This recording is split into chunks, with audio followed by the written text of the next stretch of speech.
Yurttaşlarning aytishicha, kecha xalqlari qabristonliklarda ko'p bo'larmish. Yana ba'zilarning aytishicha, ular qabristonlikdan qo'rqarmish. Bu hikoyani anglayotgan siz qanday qaraysiz? Bugungi bu hikoyaning egisi G'uljining Ochal, ya'ni Jilg'irong deb ataladigan yerdan. U yerlarda qabristonliklar bek jiqqa. Uyning ustun tarpi butunlay qabristonlikka. Shunga bunda qo'rqinch qishlarning uzilmay yuz berishi shu qabristonlik bilan munosabatlikmidi deb o'ylab qoladi. U qizg'ila emas, ota-onasiga ashundoq g'alati narsalar ko'p ko'rindi. Bu qizning ismi Zahra, o'zgartirilgan ism. Kechqurunlar xayli bo'lsin to'rdoshlar, men bu qizning hikoyalarini burunmi so'zlab boqqan. Bu qiz kichikida ma'lum bir sababdan kecha xalqidan bir bol bilan tunishib qilib, shuningdan e'tiboran ashundoq g'oyibatlarni ko'ralaydigan bo'lib qolgan ekan. U bol bilan tunishib qolgan voqealikmi shunchalik g'alati va qo'rqinchliq. Bu ishlarni so'zlab kelsam uzun hikoya chiqishi mumkin.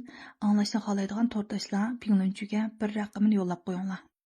Bir necha kundan beri boshqa to'rdoshlardan kelgan hikoyalarni tayyorlashga vaqtim chiqmadi. Mushu qizning eng oxirida yuz berdi deb so'zlab qo'ygan g'alati ishini oqshom anglab, shundoq hayron qilib, mushu ishlarni sizlarga so'zlab berishni niyatga kelib so'zlab o'tiribdim-a.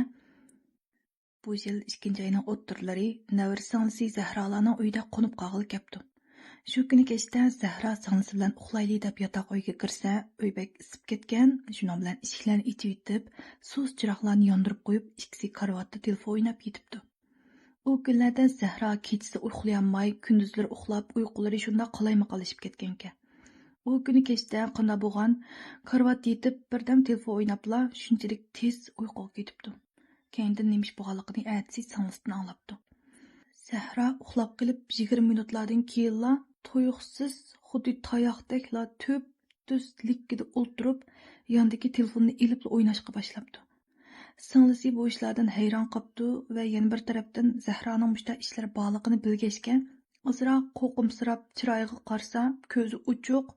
Shuning bilan "Acha, uyg'ondingizmi?" desa, bir ig'izim javob qaytarmay yana telefonni o'ynab beribdi. Birdamdan yana telefonni o'chirib joyiga qo'yib pastga tushib yalang oyoq talog'i minibdi. Bu jarayonda Zahraning chiroyida shunchalik mug'ambar, qo'rqinchli bir kulki. U dul darvozaning yeniga berib taraqshitib ocholmay turibdi. Singlisi bu jarayonda qo'rqib ketib keyindan chiqib chaqasimi hech qanday javob qaytarmagandan keyin Zahraning opsini chaqirmoqchi bo'lib, "Palani hamma" deb shunda to'g'lishig'lam Zahra intayin tez suratda keyiniga qaytib, yotoq uyining eshigini oldiga berib, ichiga kirmay shu yerda tüz turib olibdi. Singlisi keyindan berib, yetilab akir ketay deb qo'lini shundoq uzatishiga, yana tez suratda uyga kirib, karavotga chiqib tüz yetib ko'zini yumibla uyquga ketibdi. Bu jarayonda singlisi tezlikda eshikni ichidan taqib olibdi. Bu ishlarni Zahra aytisi singlisining og'zidan anglabdi. Bu gaplarni deb bergan vaqtda opsimi yendikan to'q. Opsining deyishicha, Zahraning mushta ishlari bo'g'ashqa, kechalar sirtqa chiqib ketmasin deb darvozani ichidan taqib etgan ekan. Bu birinchi ish. Shuningdan e'tiboran mushtaq ishlar boshlanib ketibdi. Har kun kechda qor bosidika, bunday qor besishlarga Zahra allaqachon ko'nib ketgan bo'g'ashqa, turmushini normal davomlashtirib mengayveribdi.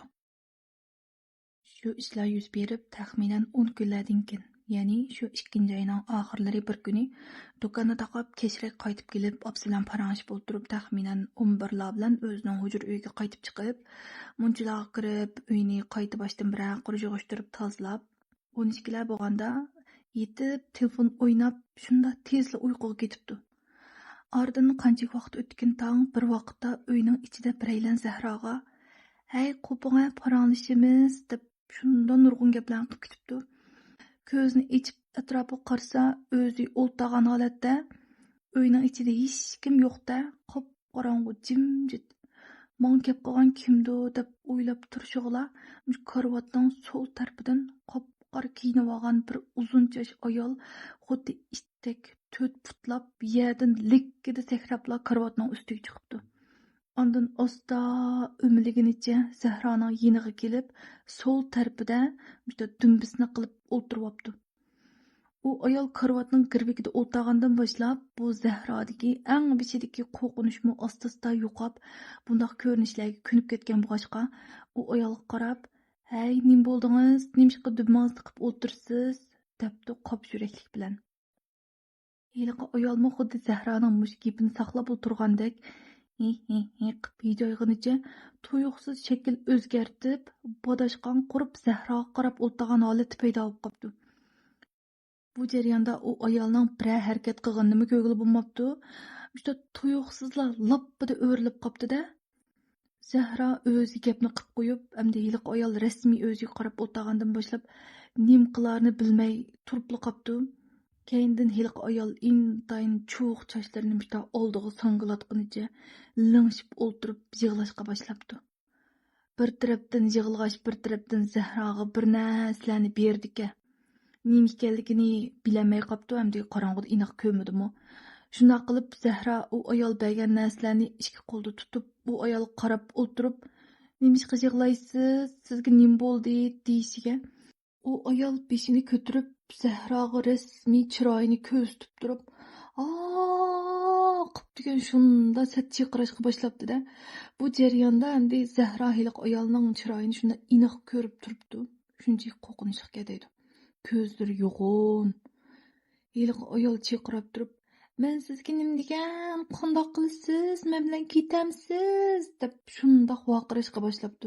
Keynidan beshini so'l tarafga likkida sangiltibla, shunda sat hijarab qarab turibdi-da, qilib.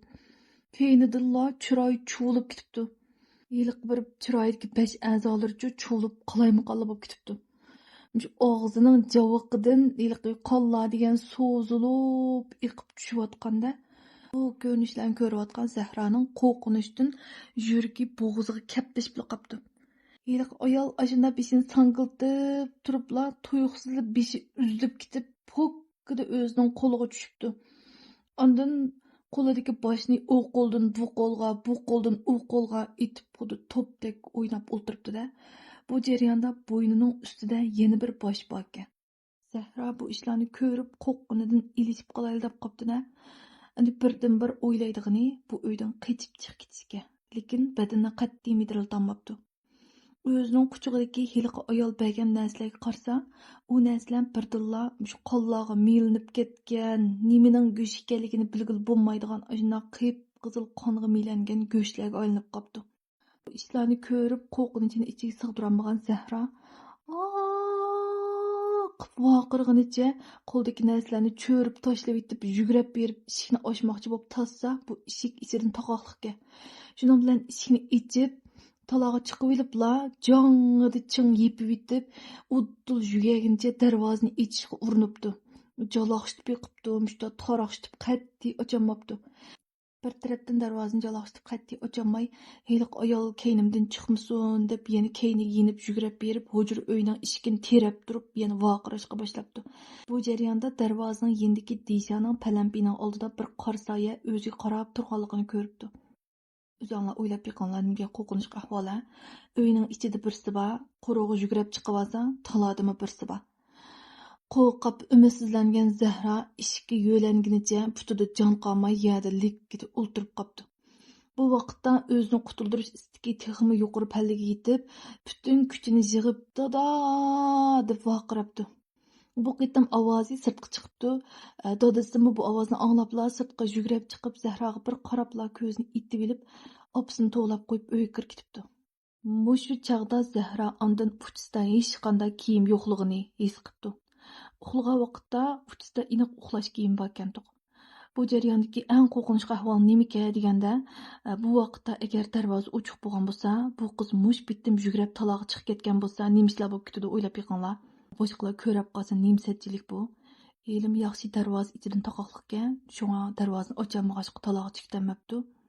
Mushlarni o'ylab texim qo'rqib o'ltansa, bu jarayonda opsi uydan bir choponni olib chiqib, Zahrani yo'gab, hujrasining eshigini ochib qarab yiqibdi-da, "Nim bo'ldi, bolam? Bu uyingizda nim bor ekan?" deb. Bu jarayonda Zahra qo'rqib ketgachga, "Eshikni ochmang, ochmang!" deb vaqirab ketibdi. Opsim "Ha, ma'qul ochmadim bo'ldi" deb eshikni yeb qo'yib, bu Zahrani endi o'zlarining uyiga akiribdi. Bu jarayonda dadasi chiqib, Zahraning hujrasining ichini bir qur uya-buyalarni oqtiribmi, hech qanday bir benormallikni bayqamay yenib kiribdi. Andın bu qızdan gap so'rashga boshlabdi-da.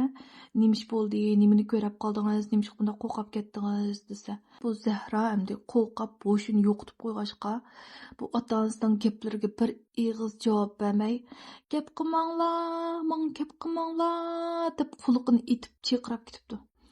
Opsi muzdek sularni akirib, mushu Zahraning yuziga purkib, bir qurishda qilgandan keyin asta-asta asli kelgandek bo'pti. U kun kechdan ota-onasidan endi yetib qopti.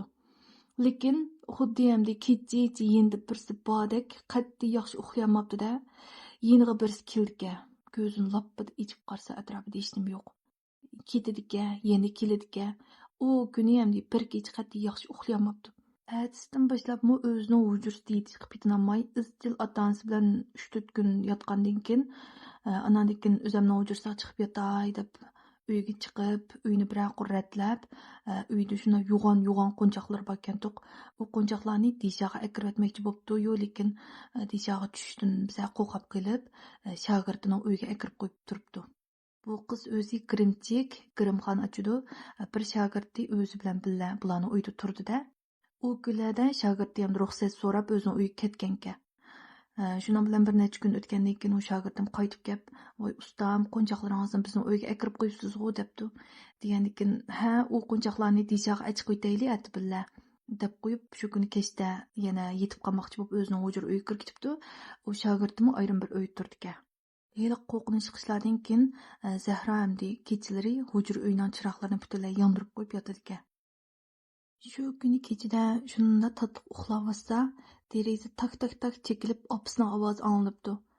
"Zahra, qo'ping-a" deb chaqirishga boshlabdi. Zahra mu "Ha, mana" deb uyqusini ocholmay o'rnidan turibdi-yu, lekin qat'iy ko'zlarini ocholmay shu karvatni terab o'tirib uxlab qopti. Opasi eshik tarafga o'tib taroqshitib, "Hey Zahra, bo'la, qo'pa, chiqay bu yoqqa" deb shunda jiddiy vaqirab ketibdi. Bu vaqirashdan Zahra cho'chib yana uyg'onib, "Ha, mana paypoqimni kiyib olay" deb qo'yib oldirab paypoq to'shaklarni kiyib olsa, opasi o'yilning o'ttir-suttir o'ylab, "Voy, nimdalang tasmal qilsa, choqqon chiqadyaptimi? Tolog'i chiqib, ma mashinadan bir narsa akir" deb texmi jiddiy vaqirab ketibdi. Zahra uninggacha, "Voy, nima akirma, o'zinglar chiqib akirsanglar bo'lmamdi" deb g'o'dirg'inicha eshikni ochib tolog'i chiqib qarasa hech kim yo'q. Bu qora jimjit qop-qorong'uda. Shuning bilan opam menga gaqib qo'yib uyga kirib ketibdi-da, deganlarni o'ylag'ach darvozaning oldiga beribdi. Ochqichni tiqib qo'ygan yerdan ilib, endi darvozaning qulupini ochmoqchi bo'lib, "Hey, to'xta" deb turib qolibdi-da. Telefonning soatiga qarasa, soat 4 bo'lgan. Atrof qop-qorong'u. Shu chog'da bu ishning to'g'ri emasligini his qilib, darvozani ochmay, ananki ota-onasining hujrasiga kirib, "Opa" deb chaqirib yiqibdi.